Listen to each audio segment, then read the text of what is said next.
Here with us today is a breast cancer specialist from Davao City. Hi, Doctor. Hello, Ina. Hi. Doc, may tanong lang po kami. Paano nyo nalaman itong product na to?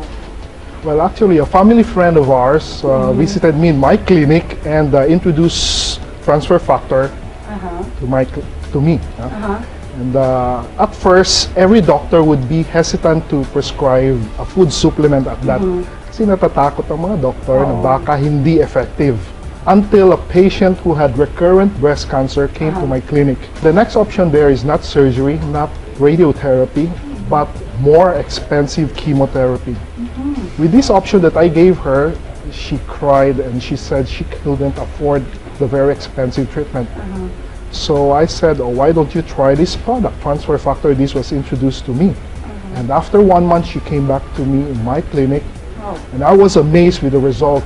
Because of this patient, I became a true believer of Transfer Factor, and I give it to all my patients. These products are well studied. It's really backed up with good science, and that's why I came to believe this way back in 2009 when it was introduced to me.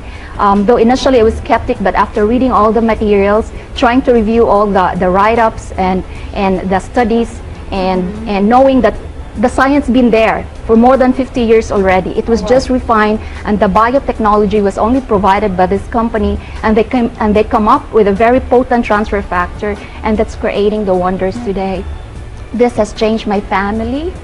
I started it with my family, started with the oldest, my Lola, who is now 89 years old, and not only to my family, to my patients now. And I think the role I have now with For Life is that I have to share this to as many doctors. So we're doing educational forum to the doctors to share to them the science, most especially, and how it can help their patients. Once fully understood and put to practical application, Transfer Factor will revolutionize current medical treatments of various diseases, and the advent of Transfer Factor will mark the beginning of a new approach in the treatment of diseases, which is immunotherapy.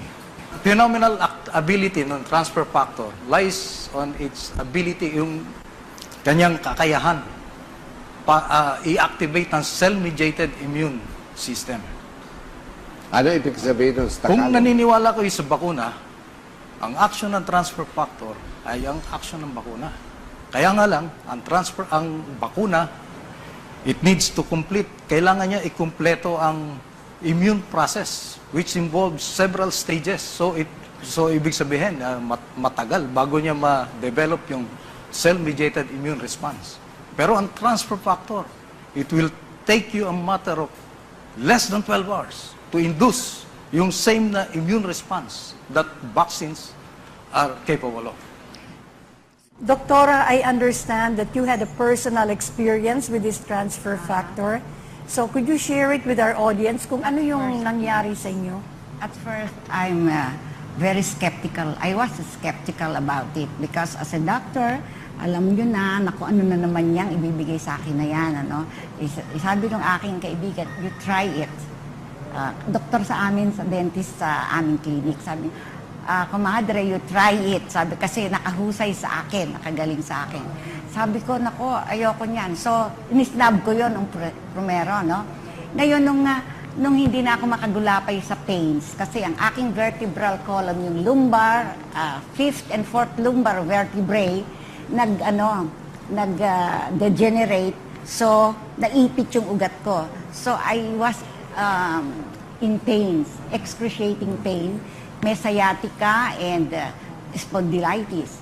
And sabi ng doktor sa akin, kung hindi maalis ang NSAIDs, no, yung mga steroids, antibiotics, lahat yon, including yung pampatulog na dahil hindi na ako makatulog, ay operahan kita. Sabi gano'n, nako, sabi ko, imagine sa spinal cord dyan, no? Baka ako hindi na lalo, maparalyze na ako. And with the 8 operations I had, I'm a survivor, cancer survivor, breast cancer and uterine cancer. At marami akong sakit. May diabetes ako at meron akong hypertension na 3-drug therapy, no? Ngayon, nung napilitan akong inumin ng transfer factor because of desperation, talagang hindi na ako makapag-clinic. Nako, sabi ko, ano na ba itong buhay kong ito? I-wheelchair na ba ako?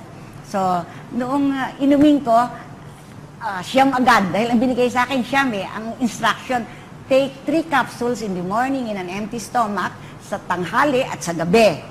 Eh, out of desperation nga, sabi nila walang overdose kasi milk naman yan, colostrum yan. Ininom ko lahat. And then I wrote a letter, sabi ko, Dear June, yung aking asawa, ang ininom ko ay transfer factor. Sisihin mo ang for life kasi kung ano man ang mangyayari sa akin. So, but the next day, nakabangon ako, still with pain. Pero nabawasan. And I was able to go down from the 3rd floor where I have my house. And then, pumunta ako sa clinic. Dati nakaganyan ako para akong laging isang position lang. Eh ngayon, nakakaikot na ako sa clinic.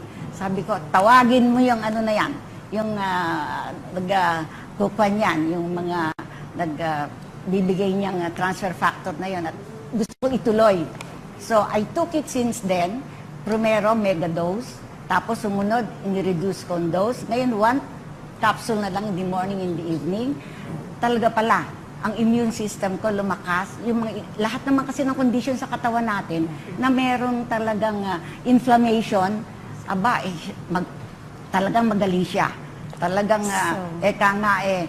pati diabetes ko na-control, pati hypertension ko na-control, 110/70, tapos ang aking is only 8. So sabi ko, talagang itutuloy ko ito and I will recommend it to all my patients and I even really want doctors talagang nila ito, subukan as an adjuvant therapy. Hindi mo naman hihinto yung ibang gamot eh. Adjuvant therapy sa mga iniinom na gamot. And nako, talagang magaling.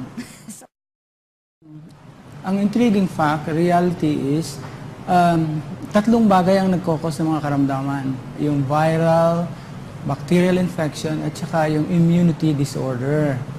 At sa 3 ito, lubhang naging popular ang paggamit ng mga antibiotics, steroids, lahat ng mga yon na in long term ay mas marami ring naibibigay na side effect, bad effects. Ang mga bacteria, pinapatay pati yung mga normal flora sa ating mga sikmura, kaya ang nagtatribe yung mga fungi, mga ibang virus na nagkokos ng iba pang diseases. Kaya nga doon sa study ng mga sa journal ng American Medical Society, meron silang report na yearly ang death toll nila sa wrong surgery na hindi kailangan ay maabot ng mga 12,000 a year at mga 106,000 death sa mga related sa mga wrong or negative results of prescriptions.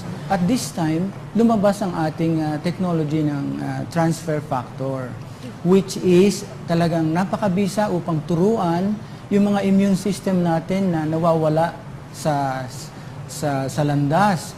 Yung mga dapat nilang gawin tulad ng mga killer cells, yung mga natural, mga NK cells, mga ganyan, iba na ang ginagawa. Kaya nagre-resulta ito sa mga sakit. At ang transfer factor, isang maliit na molecule na na-discover ito at naging very, very effective sa ganitong pamamaraan. At maging sa mga sakit sa ating utak, napakagaling po nito. Sa utak? Opo. Yung mga